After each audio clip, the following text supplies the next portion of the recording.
Hello everyone, welcome to DevOps Tales YouTube channel. Recently I cleared CKS exam with over 90% score. So I am planning to share my experience as well as what questions they asked in the exam. Let's go to my GitHub account. Here I made this exam bundle. Total 16 questions they ask you in the exam. 16 scenarios. So that's why I made 16 docs here. Each doc I made with the 3 sections. One is the problem statement section and solution and setup scenario. You will get the same problem in exam as well. And also how you can fix this problem. That's the solution section.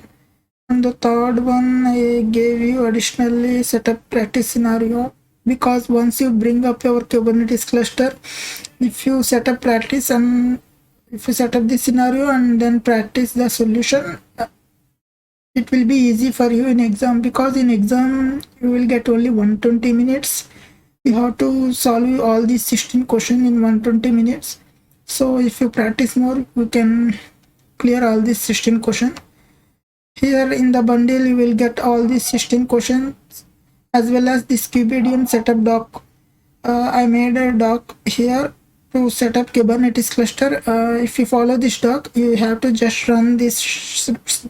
That's only your cluster will be up and running within 10 minutes if you follow this doc and set up your Kubernetes cluster on AWS C2 servers.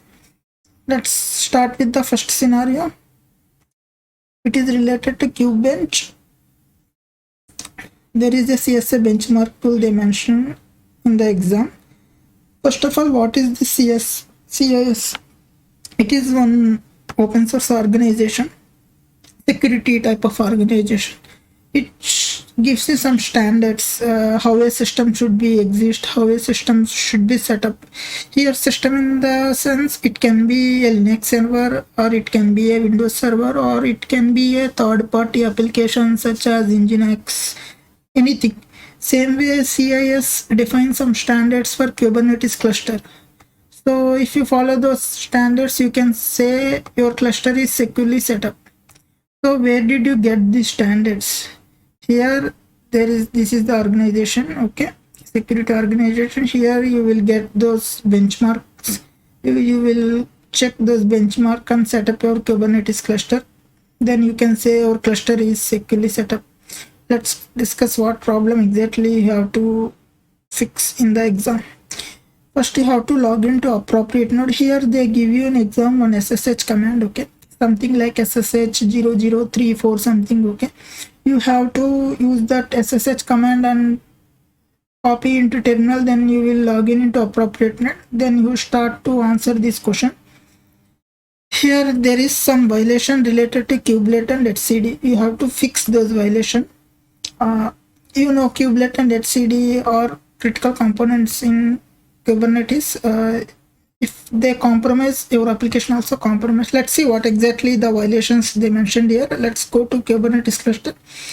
I already set up a one node Kubernetes cluster, one control plane and one worker node.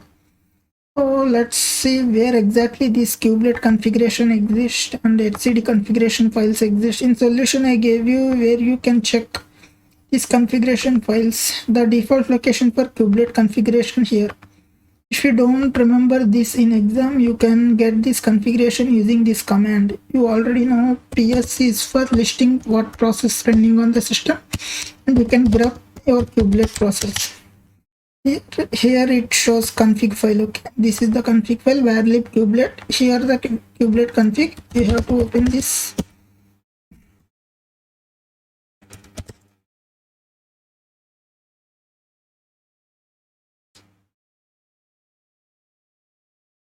So here in exam, in problem statements, you have to fix the following violation related to kubelet, okay.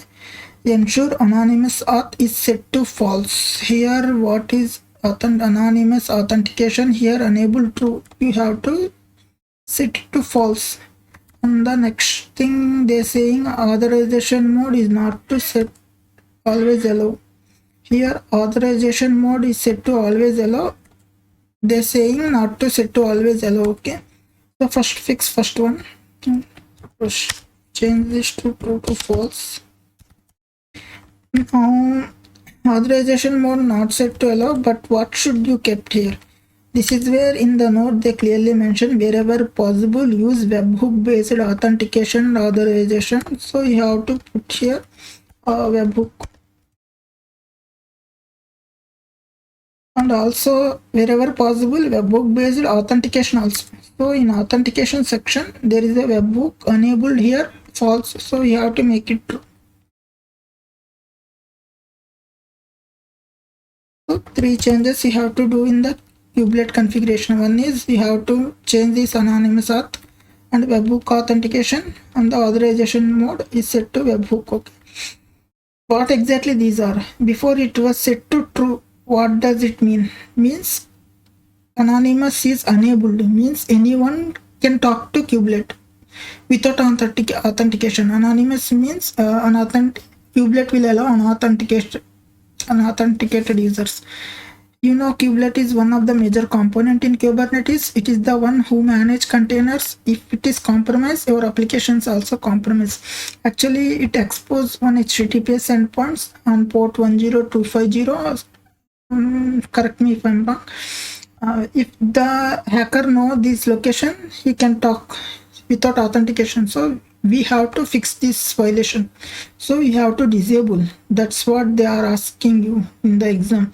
You disable the anonymous authentication. Now even the hacker know kubelet location, he comes with the proper authentication now. Without authentication, kubelet will not allow.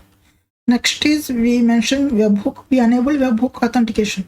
Means what happens once request comes to kubelet, it will forward to kubeap server. Now kubeap server checks those whatever the authentication user comes, the authentication is proper authentication or not. They are proper validation, means authentication validation, proper username or not. The kubeap server will check. Next is authorization. Once authentication happens, what exactly he can perform, like what actions he can do, like delete pod, those define authorization sections. So kubelet again forward this to kubeap server to check authorization. So kubeap server enforce RBAC. This is what meaning authorization mode webhook. These things you have to fix in kubelet. Now let's go to etcd and configuration. This is where you will get the etcd file. Now what they are saying, ensure client set auth parameter is set to true. Let's search where is client set. Here it is. Client set auth here set to false. We have to change this to. That's it. What exactly this is?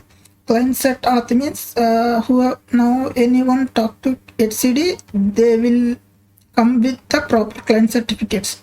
Those certificates also trusted by a trusted CA, then only etcd allow, otherwise etcd will reject. Before here false means anyone can talk to etcd. In Kubernetes all our configuration Kubernetes cluster data saved in etcd, including our secrets, application configuration.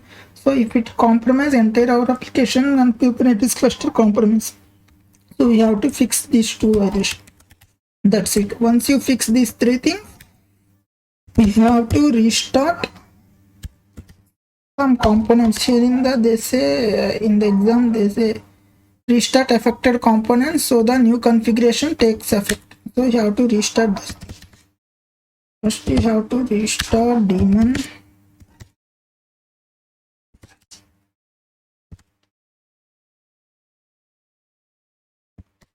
and then you have to restart kubelet.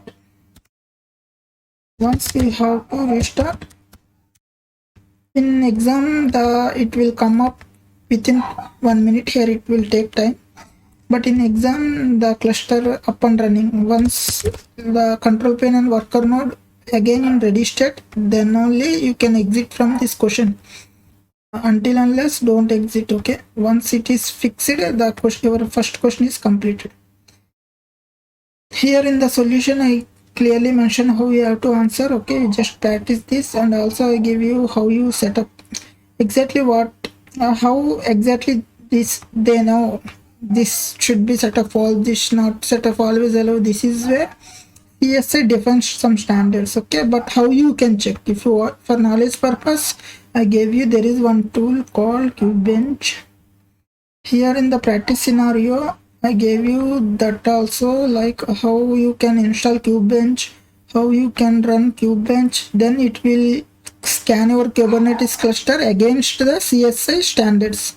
You don't need to download these standards and check each point, okay, on yourself. You just download this open source tool. This is the doc, how you can download, and you can run on yourself. Then it will scan your Kubernetes cluster and it will compare with this standards, and it will give you one report, what and all insecure configuration, and it will also give you remedy, how you can fix. If you want interest, you can try this, okay. That's all about first question. I will come up with the next question.